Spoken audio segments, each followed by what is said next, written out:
ყვარელში ტურიზმის განვითარების საინფორმაციო ცენტრის მშენებლობა დასრულდა.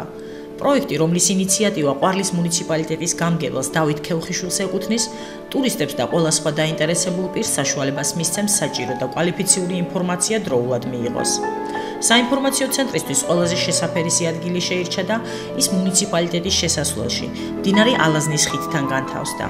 პროექტის ღირებულება 291,360 ლარია, ხოლო მისი არქიტექტორი ინდმეწარმე გოგი კვიწინაშვილი და ავტორის ჩანაფიქრის მიხედვით შენობის ფორმა სიმბოლურად აბრეშუმის გზას ასახავს. ამ დროისთვის მშენებლობა უკვე დასრულებულია. დარჩენილია მხოლოდ მცირე დეტალები, რომელიც შენობის ფასადს კიდევ უფრო დაამშვენებს. ეს არის ღია ვერანდა, რომლის იდეა მოგვიანებით გაჩნდა, საიდანაც არაჩვეულებრივი ხედი იშლება და ალაზნის ველი ხელის გულივით მოსჩანს. ველვიტყვი რომ სპონტანურად გამომდინარე იქიდან მიზან მიმართულად გავაკეთეთ, მხედველობაში მაქვს რომ ტურისტული საინფორმაციო ცენტრი ზოგადად ყვარელში იყო ძალიან ესეთ ადგილზე, რომელიც თავის ფუნქციას, რასაც ქვია, ვერ ასრულებდა სუფთა ინფორმაციის გაცემას, მაგრამ ეს ცენტრი იქნება არა მხოლოდ ტურისტული საინფორმაციო კუთხით რაღაც ინფორმაციის გაცემა, არამედ აქ იქნება კიდევ ერთი ადგილი, სადაც გაცილებით მეტი ადამიანი დასაქმდება. მხედველობაში მაქვს რომ მიმდებარე ტერიტორიისათვის ებას გეგმავთ. აი ეს რაც ჩანს ახლა ხედში, ასე ვთქვათ, ჩვენ რამოდენიმეჯერ შევეცადეთ ეს აქამდეც მოგვეგვარებინა, თუმცა სამწუხაროდ სატყეო დეპარტამენტთან ჯერჯერობით შეთანხმებას ვერ მივაღწია. ჩვენ ვითხოვთ ამ ადგილის გადმოცემას, სადაც მოხდება განაშენიანება.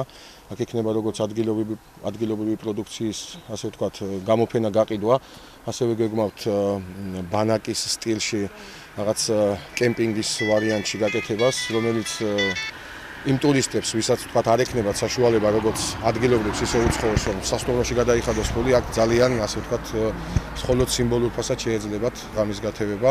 შესაბამისად მოხდება ამის არა მარტო თქვათ ხალხის დასაქმება, არამედ ზოგადად კარგი ლამაზი ინფრასტრუქტურული პროექტი განხორციელდება მომავალშიც. მთლიანობაში იდეა კიდევ იმით არის გამართლებული, რომ ზოგადად სიმბოლურად, როდესაც შევდივართ ყვარლის რაიონში, პირველივე შენობა იქნება ტურისტული საინფორმაციო ცენტრი და შესაბამისად, როგორც უკვე აღნიშნე, ინფორმაციის მიცემის გარდა აქ ხალხს ექნება საშუალება, რომ გარკვეულწილად დაისვენოს კიდეც და იყოს კიდევ ერთი ლამაზი თავშეყრის ადგილი. უახლოეს პერიოდში, როდესაც პროექტი სრულად იქნება დამთავრებული, გამოჩნდება ის, რომ მართლაც მნიშვნელოვანი პროექტია თავისი არსით და იმედი მაქვს, რომ ეს გაამართლებს და თავის შედეგს გამოიწვევს. ტურიზმის ცენტრის მშენებლობის საჭიროება ყვარელში ტურისტების რაოდენობის ზრდამ განაპირობა, რისთვისაც ყველაზე შესაფერისი ადგილი შეირჩა. გასულ წელს წინა წლებთან შედარებით ტურისტთა რაოდენობა საგრძნობლად იმატა. ყვარელში ყველაზე პოპულარულად ღვინისტული ითვლება.